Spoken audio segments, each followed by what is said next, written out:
আমি কোরআনে কারিমে সূরা আলে ইমরানের 133 থেকে 36 এই তিনটি আয়াত তেলাওয়াত করেছি।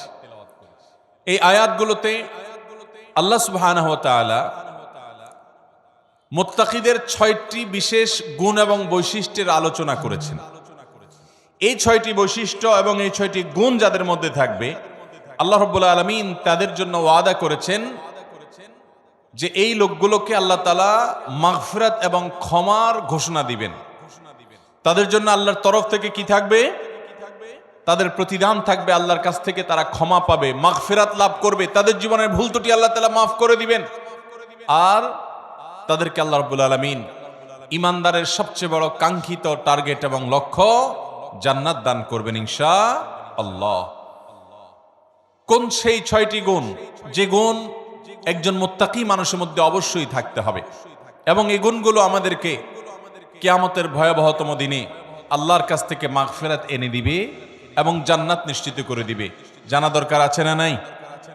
আসুন আমরা সেই 6টি গুণের সাথে পরিচিত হই। যদিও মুত্তাকিদের প্রায় 40টিরও বেশি গুণের কথা কোরআনে আল্লাহ তাআলা আলোকপাত করেছেন।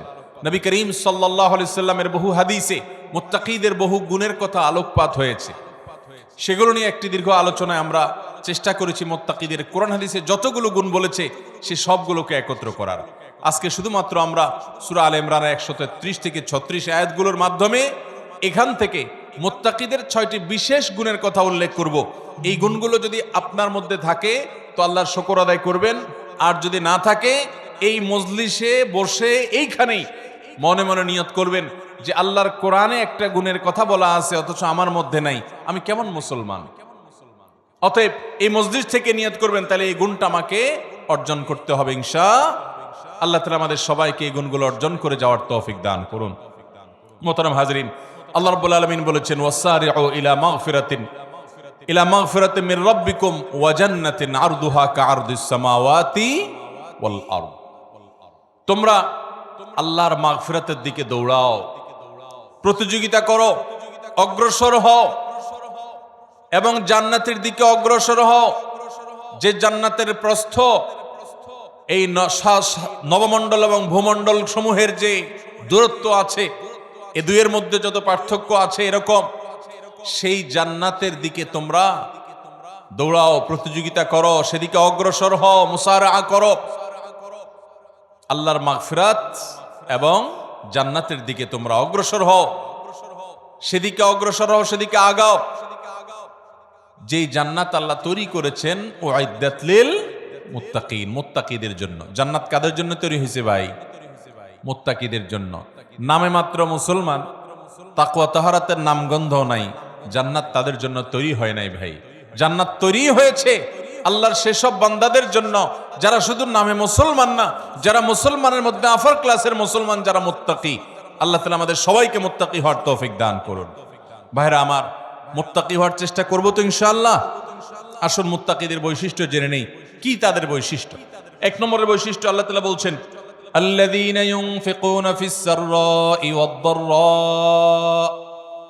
1 নম্বরের বৈশিষ্ট্য হলো তারা সুখে দুঃখে, যখন তাদের সচ্ছলতা থাকে তখন, আবার যখন টাকা পয়সার টানাটানি থাকে তখন, সব সময় তারা আল্লাহকে খুশি করার জন্য যে জায়গায় দান করলে আল্লাহ খুশি হবেন, ভালো কাজে, অসহায় মানুষের সেবায়, মসজিদ মাদ্রাসায়, কল্যাণমূলক কাজে, সাদকায়ে জারিয়ায়, যে কোনো ভালো কাজে আল্লাহকে খুশি করার জন্য দান করে।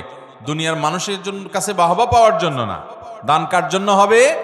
আল্লাহকে খুশি করার জন্য। এমনকি আরশের নিচে ছায়া পাওয়া মানুষগুলোর মধ্যে থেকে 7 শ্রেণী মানুষের ভিতরে 1 শ্রেণী হলো যারা দান করে, এমন ভাবে দান করে যে তারা এক হাতে দান করে, অন্য হাতও টের পায় না।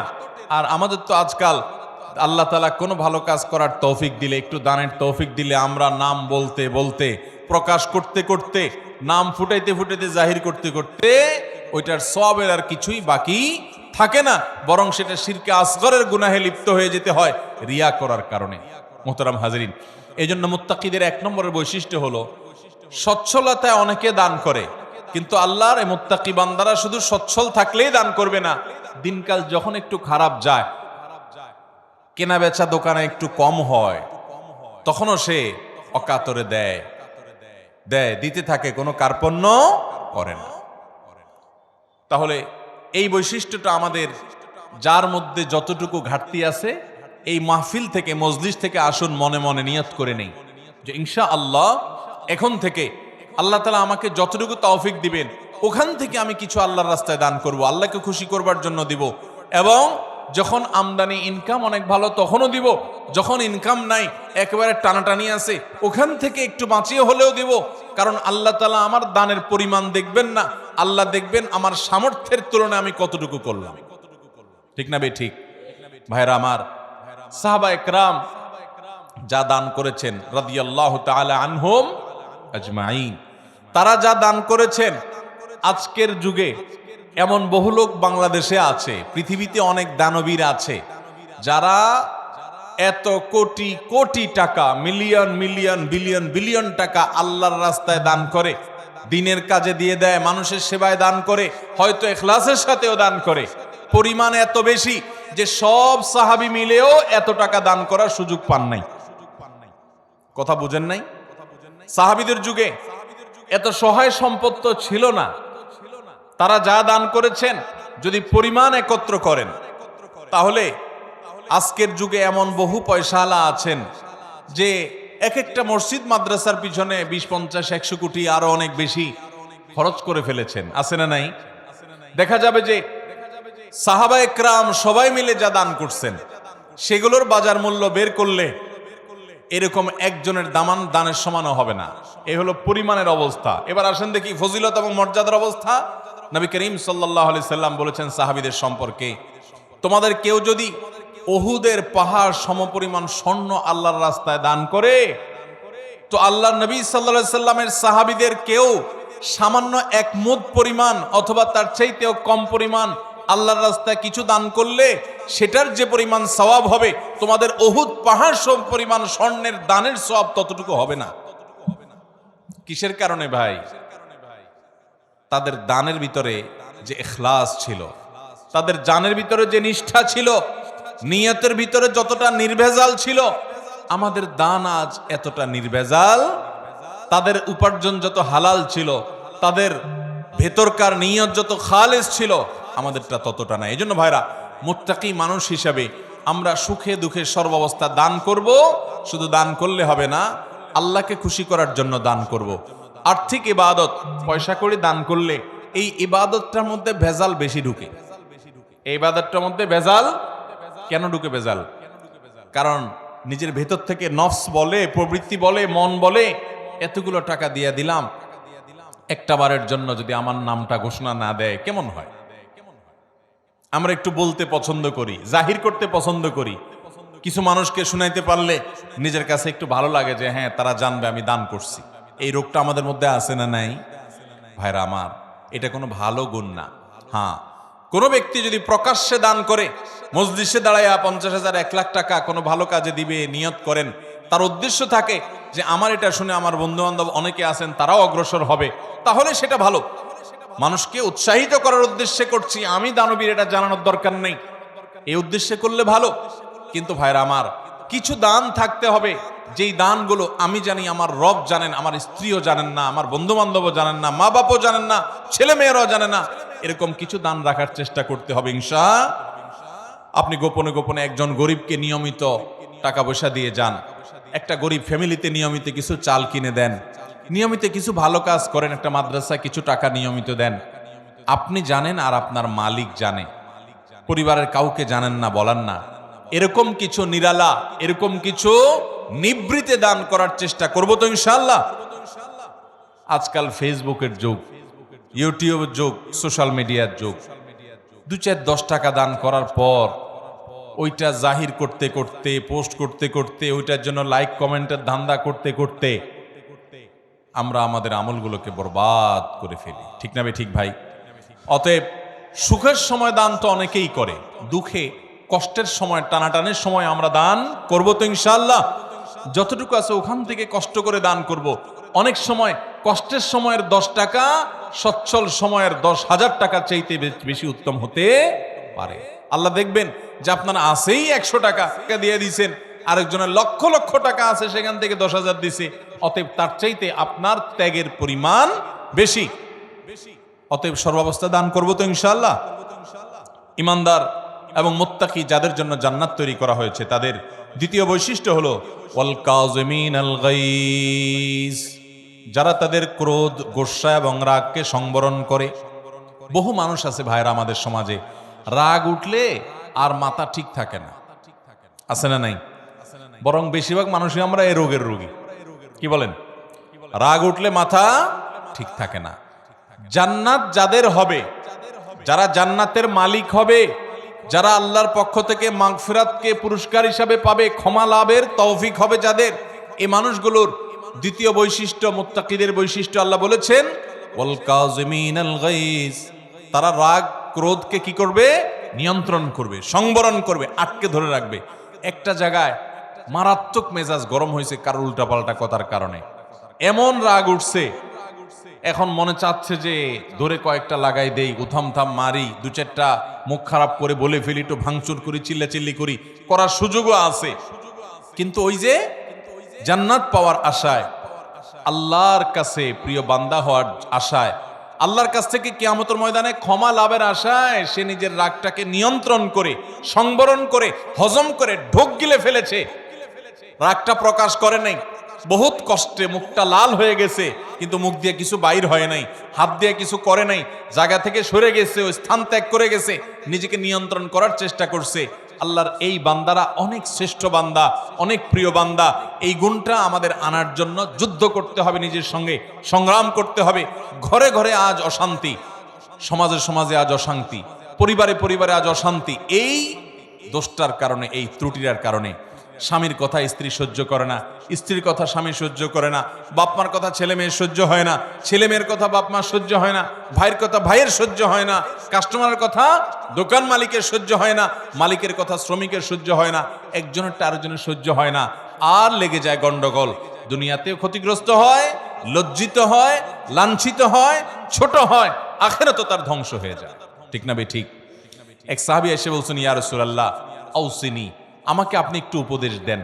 নবী করিম সাল্লাল্লাহু আলাইহি ওয়াসাল্লাম বলেছেন, লা তাগদাব, তোমার জন্য উপদেশ হলো তুমি রাগ করবা না। বলেন যে ইয়া রাসূলুল্লাহ এটা বুঝলাম, আরেকটা উপদেশ করেন। নবী করিম সাল্লাল্লাহু আলাইহি ওয়াসাল্লাম বলেছেন, দ্বিতীয় উপদেশও হলো রাগ করবা না। বলে ইয়া রাসূলুল্লাহ বুঝলাম, আরেকটা করেন। নবী করিম সাল্লাল্লাহু আলাইহি ওয়াসাল্লাম বলেছেন, লা তাগদাব, তৃতীয় উপদেশও তোমার জন্য একটাই, যে রাগ করবা না। এরপর নবী করিম সাল্লাল্লাহু আলাইহি ওয়াসাল্লাম বলেছেন একবার, লা তাগদাব ওয়ালাকাল জান্নাহ, রাগ করবা না, জান্নাত তোমার হবে। রাগ করবা না, জান্নাত তোমার হবে। বদরাগী বদমেজাজি ভাইয়েরা বোনেরা আমার, নিজেকে নিয়ন্ত্রণ করার চেষ্টা করব তো ইনশাআল্লাহ।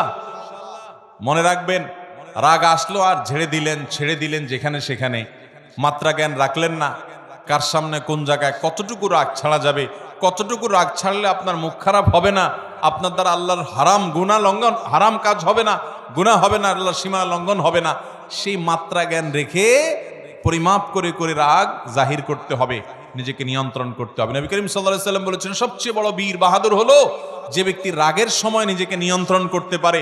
অনেক শরীরে শক্তি আছে, এটা আসল বীরত্ব না, রাগের চোটে শরীরে আগুন ধরে গেছে, মাগার নিজেকে বহুত কষ্ট করে ঠান্ডা করে রাখছে, রাগ নিয়ন্ত্রণ করতে পারে না দেখে ওই জায়গা থেকে বের হয়ে গেছে। মোবাইলে রাগ উঠে গেছে দেখে মোবাইল কেটে বন্ধই করে দিছে। রাগ বেশি হয়ে গেছে দেখি দাঁড়ানো থেকে বসে গেছে, বসা থেকে শুয়ে গেছে, উজু করে নিয়েছে, তারপরেও নিজেকে কন্ট্রোলে রাখছে, রাগের কারণে পরিস্থিতি খারাপ হতে দেয় নাই। এই মানুষগুলো আল্লাহর প্রিয় বান্দা। আমরা চেষ্টা করব তো ইনশাআল্লাহ। দেখেন, জান্নাত যার তার জন্য না ভাই। বদমেজাজি, হটমেজাজি, রাগের চোটে যা তা বলেন, যা তা করেন, আপনার জন্য জান্নাত নয়। অতএব যুদ্ধ করব তো ইনশাআল্লাহ।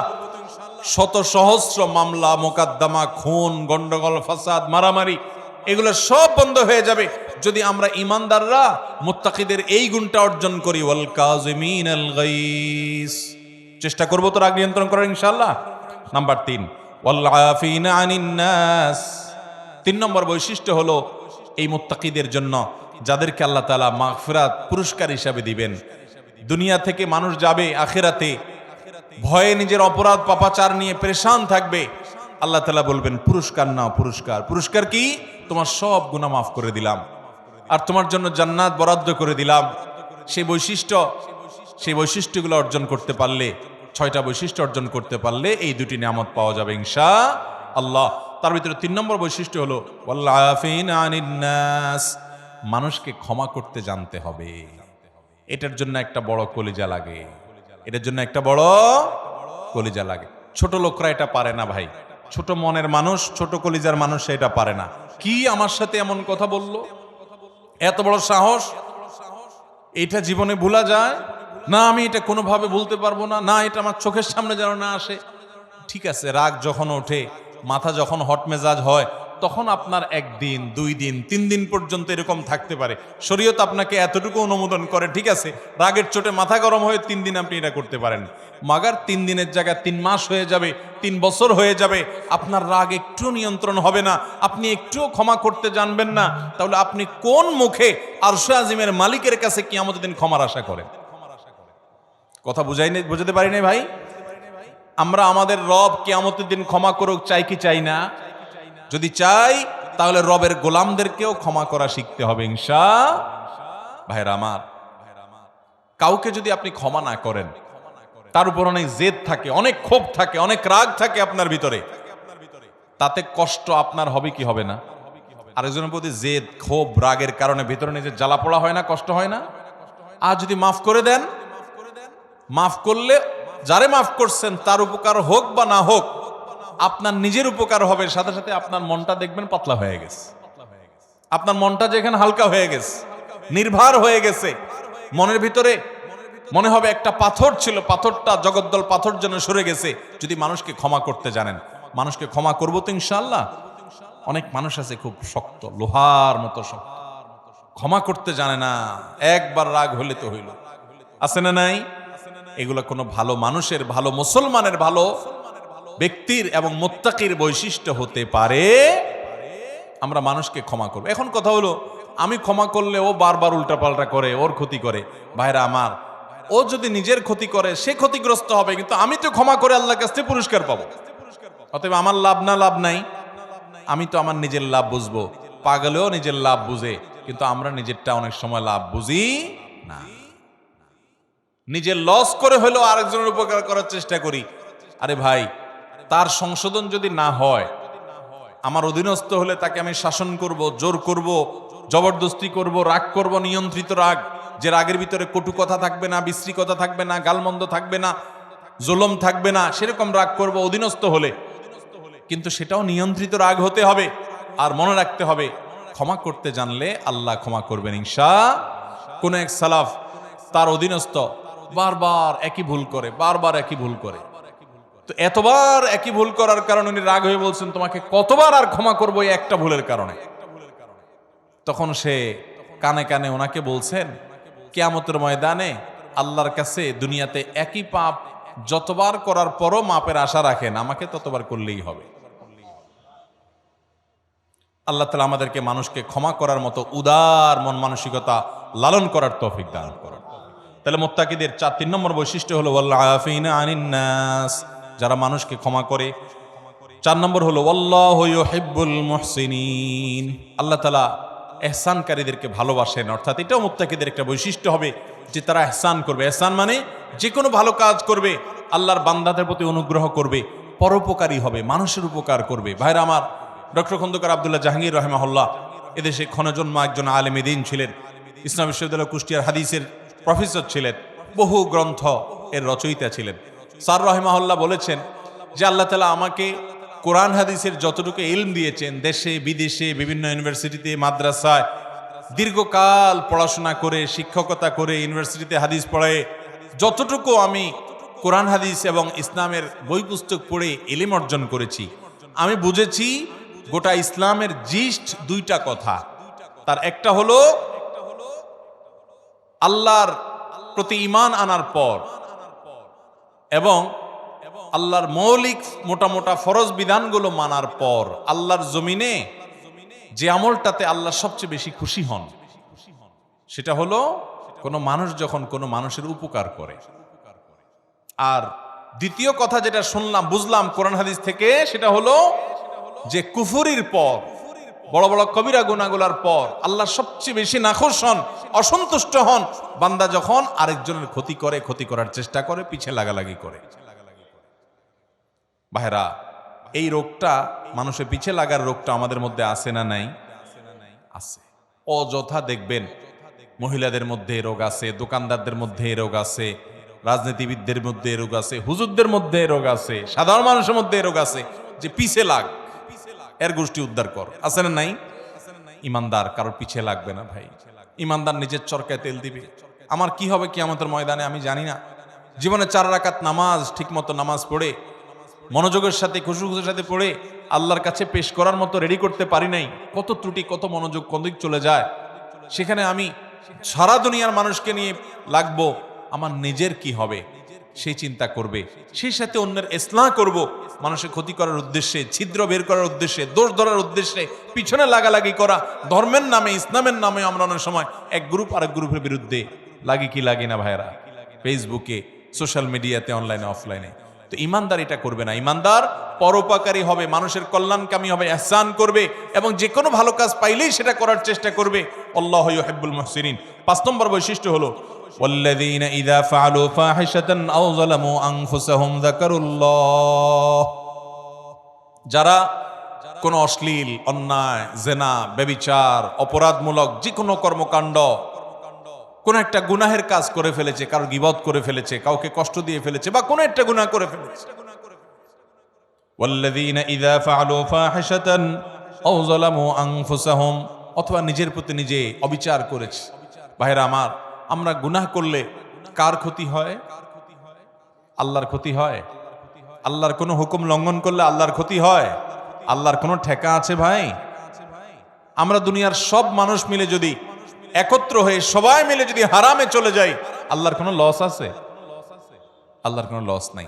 আর আমরা সবাই মিলে যদি আল্লাহর গোলামি শুরু করে দিই, আল্লাহর কোনো লাভ আছে? আল্লাহর কোনো ঠেকা নাই ভাই।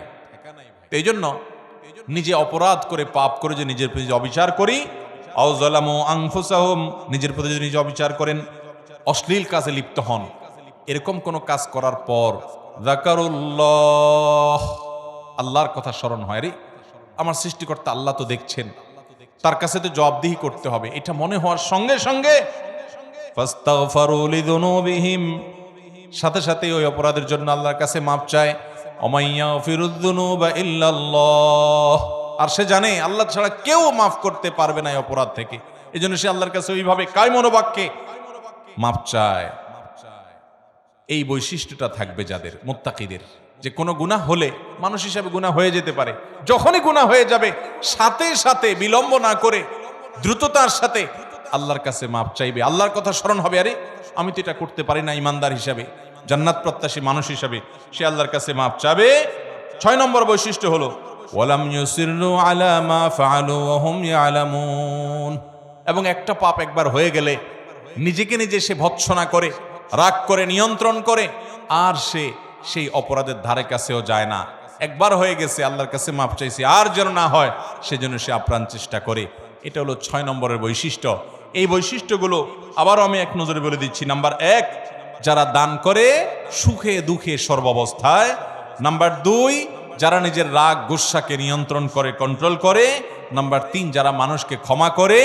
নাম্বার 4, যারা মানুষের প্রতি ইহসান করে এবং যে কোনো ভালো কাজ সে করার চেষ্টা করে।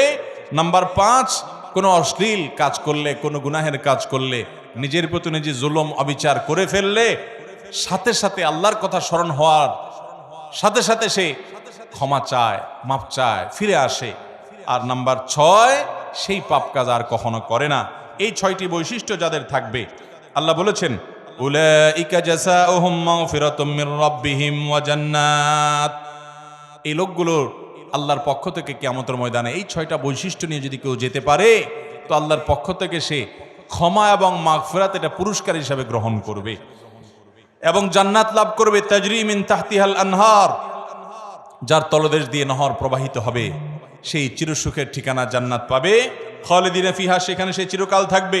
ওয়া নি'মা আজরুল আমিলিন, আর আল্লাহর জন্য আমলকারী বান্দাদের পুরস্কার কতই না সুন্দর এবং উত্তম হবে ইনশাআল্লাহ। মুত্তাকিদের এই 6টা গুণ অর্জন করার চেষ্টা করব তো ইনশাআল্লাহ। আমি যেটা শুরুতে বলেছি এখন আবারও বলছি, আপনার আমার ভিতরে সেটা আছে না নাই ওইটা রিলেট করি, ওইটা খেয়াল করি, যেটা নাই ওইটা আনার চেষ্টা করি, করবো তো ইনশাআল্লাহ। আল্লাহ তাআলা আমাদের সবাইকে তৌফিক দান করুন।